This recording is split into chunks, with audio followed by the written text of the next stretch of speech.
आज हम बात करेंगे एक ऐसे टॉपिक पर जो हर किसी के लिए ज़रूरी होता है, वो है फाइनेंशियल लिटरेसी। क्या आपको पता है कि पैसों को समझना और सही तरीके से यूज़ करना हमें फाइनेंशियल इंडिपेंडेंट बना सकता है।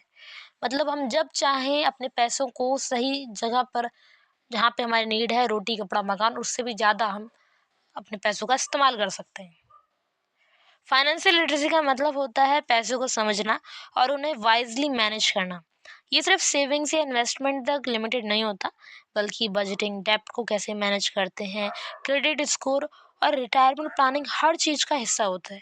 मतलब आपका पैसा कैसे काम करेगा, वो डिसाइड करने की पावर आपके हाथ में होती है।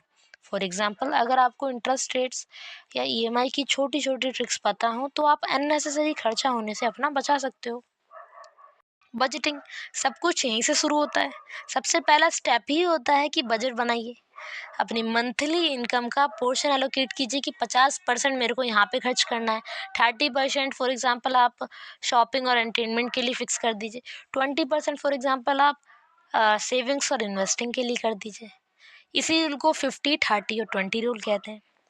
जब आप अपने इन्वेस्टमेंट्स को या एक्सपेंसेस को मॉनिटर करते हैं ना, तो अननेसेसरी खर्चे अपने आप ही कट आउट हो जाते हैं। सेविंग्स और इन्वेस्टमेंट दोनों आपके लिए ज़रूरी हैं। सिर्फ पैसा बचाना काफ़ी नहीं होता, उसे ग्रो करना भी ज़रूरी होता है। सेविंग्स के लिए इमरजेंसी फंड बनाइए। 3 से 6 महीने के खर्चे को वो आपके कवर करेगा। 2020 में जो लॉकडाउन लगा था, उसकी वजह से लाखों लोग भूखे रह गए थे। उनके पास इतने पैसे नहीं थे कि खाना ले पाएँ, उनको फ्री राशन दिया गया था।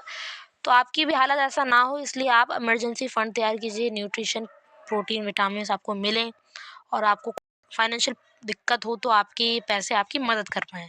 इसलिए एसआईपीज़ में आप म्यूचुअल फंड शुरू करिए।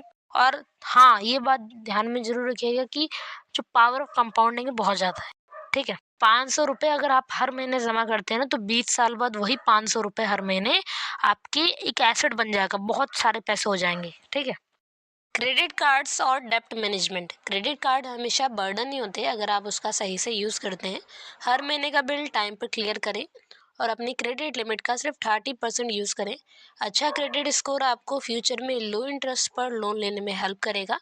और अगर आपको फ्यूचर में कोई लोन लेना पड़े, तो सोच समझ कर डिसीजन लें। ईएमआई और इंटरेस्ट रेट्स पर ध्यान देना बिल्कुल मत भूलिएगा। रिटायरमेंट एक डिस्टेंट ड्रीम लगता है लोगों को, बट अगर आप फ्यूचर में टेंशन फ्री रहना चाहते हैं, तो भाई आप एनपीएस, नेशनल पेंशन स्कीम या पीपीएफ, पब्लिक प्रोविडेंट फंड जैसे ऑप्शंस एक्सप्लोर करिए। अर्ली स्टार्ट से फायदा हो जाएगा, ज़्यादा सेविंग्स और कंपाउंडेड ग्रोथ आपको मिल जाएगी। आजकल के डिजिटल एरा में बहुत ज़्यादा स्कैम्स बढ़ चुके हैं भाई साहब, ठीक है?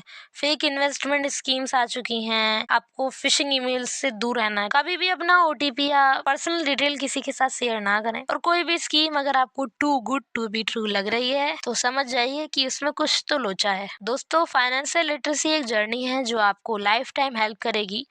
आज से बजटिंग शुरू कीजिए और इन्वेस्टमेंट एक्सप्लोर कीजिए और अपने फाइनेंशियल गोल्स सेट कीजिए। जब तक के लिए स्मार्ट बनो, फाइनेंशियल स्ट्रांग बनो।